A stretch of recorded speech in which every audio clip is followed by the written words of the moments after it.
Students of class 7, today let's learn chapter 13 from social science history.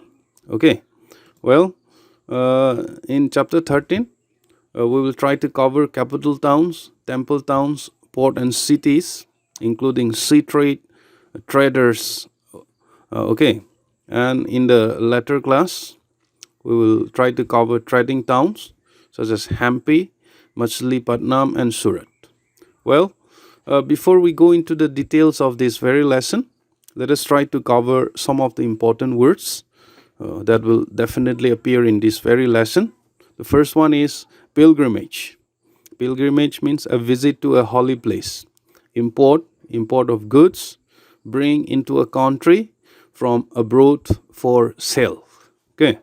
Patola, a kind of silk, dye in natural colors.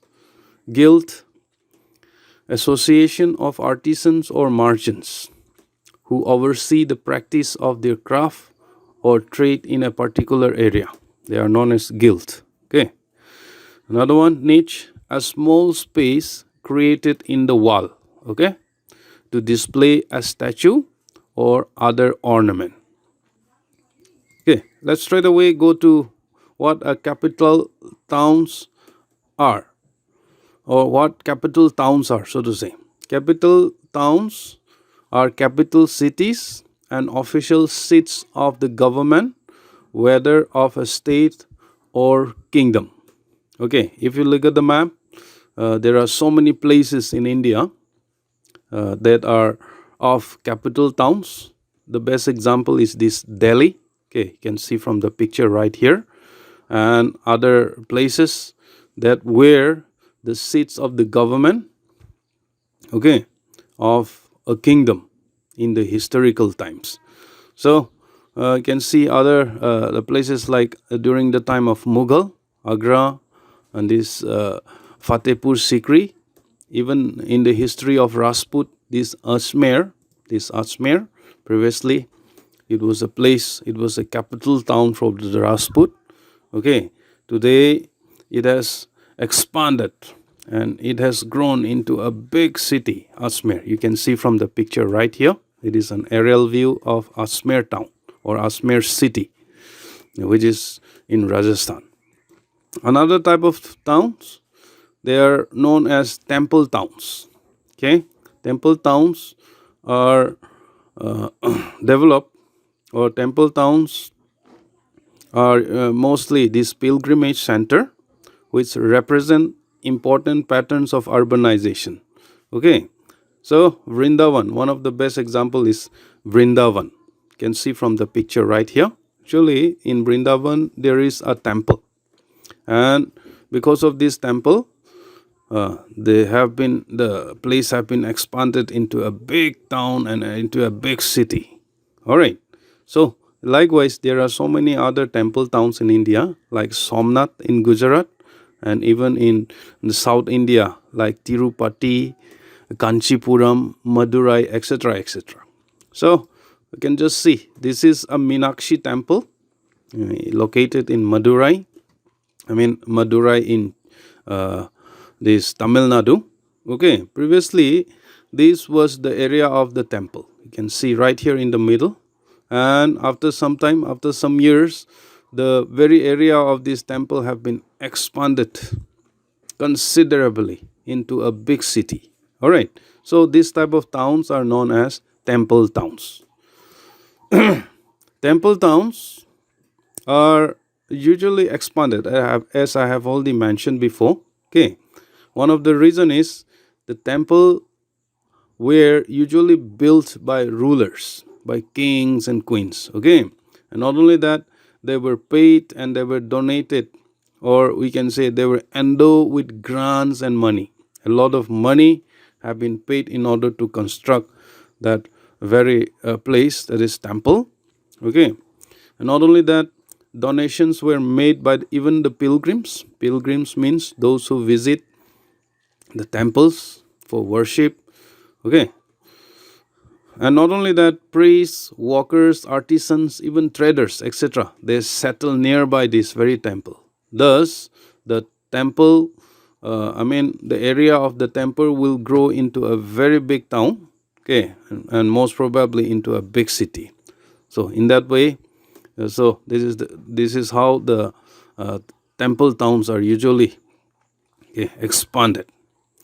The next one is port cities. Port cities, port means places located near the sea or oceans, where ships load or unload goods. Those areas are known as port cities. You can see here in the map itself, Cambay, Baruk, Surat, even in South India, this Cochin, even in the eastern side of this eastern coastal area, you can see a lot of places. These port cities, they are usually developed because of commercial system. Okay, and they usually became trade centers for both local as well as for foreigners. Understand? And finally, these cities were developed into a thriving towns and cities, into a big cities. So you can see previously this was a what we call as Surat. Surat was like this during the medieval times, but now today you can see this is one of the port city of this Surat. You can see it, it's amazing, it's beautiful, so it has been developed in that way. And in the medieval times, the Indians, they were so to say, they trade with so many different types of foreign countries, okay, with Africans, with even China. You can see this in this map. You can see the trade routes of the India. Okay, let's start from Cambay, Masulipatam, and even most of the places, even in Mumbai, Surat, wherever it may be. Okay, so they have a trade relations with so many other countries in the world, in the history, especially during the time of medieval period. Okay, so Ibn Batuta, he was from Morocco, okay, who came to India. According to him, it is said that the production of silk was very, very popular in Bengal, okay, and they were transported, they were traded to so many other countries in the world. You can see from the picture, this is a piece of artwork, okay, this is Ibn Batuta. And even the Sirban or Sirbandi, which means turban, they were very popular among the Europeans, especially the people from Europe. Turbans, okay. And there was another guy whose name was Duarte Barbaço. He was a Portuguese official in Cochin. Cochin is in Kerala. Okay, so according to him, in his book, he has written that Gujarat was a leading state in cotton trade. All right, and not only that, Patola, you can see from the picture right here, lady Patola, which I have already mentioned before, it's a type of silk. Right, it's a beautiful, has a great demand, or it was very popular in the country like Indonesia, Malaysia, and even the Philippines during the medieval times. All right, and some of the important textile centers includes Malabar right here in Kerala, Golconda, okay, yeah, somewhere here, and Pulakit. This well, the textile means clothes, okay, made from cottons and other materials like silk and other jute and all. All right, the next one is Kalamkaris. Kalamkaris means block printed cotton. See this, you can see from the picture right here. They were exported to so many other countries. Usually they were exported from Golconda, okay, from the port of this Masulipatam or Machilipatnam, so to say.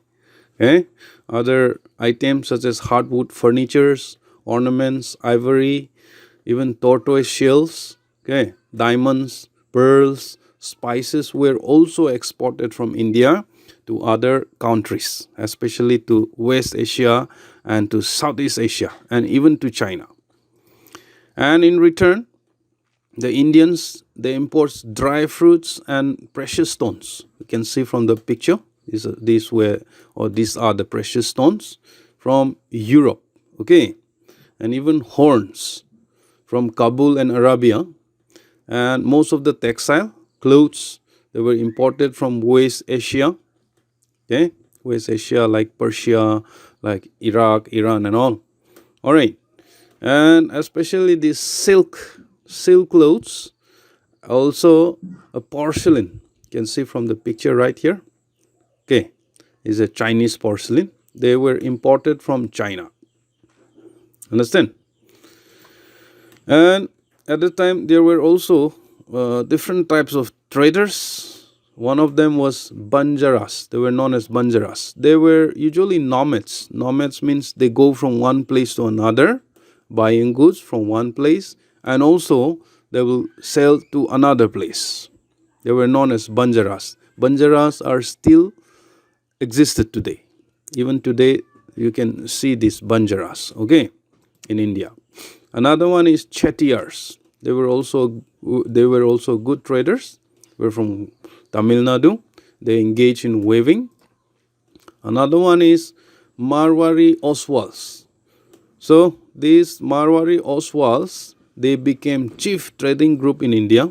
Even today, in Imphal, in Pauna Bazaar, as well as in Thangal Bazaar, most of the traders, most of the businessmen are these Marwari Oswal. No, especially those Marwari Oswal Jains group. Okay, and among the Hindu Baniyas, they were popular in Gujarat. Okay, and most of the Muslim Bharas, they were known as Muslim Bharas. They were also traders in India. Okay, mostly they trade in Red Sea. Red Sea is somewhere in West Asia, Persian Gulf, East Africa, and even South Asia, and even China also from India. All right. And in the West Coast, many Arab, Persian, Chinese, Jews, and then Syrian Christian traders were existed during that time. And Italian, they purchased spices and textiles from in India, and not only that, they sold it in their country. Right? At that time, they earned high profit. So the historian believed that because of this profit, most of the Europeans started to come to India for these trade purposes or for business. Okay, so it led many European traders in India. All right. Okay, so next class, let us try to cover trading towns such as Hampi, Machilipatnam, and Surat. Okay, so learn all the notes from study materials which I have sent you in your WhatsApp group. Okay, please subscribe to my YouTube channel. May God bless you. Thank you so much for participating in this learning.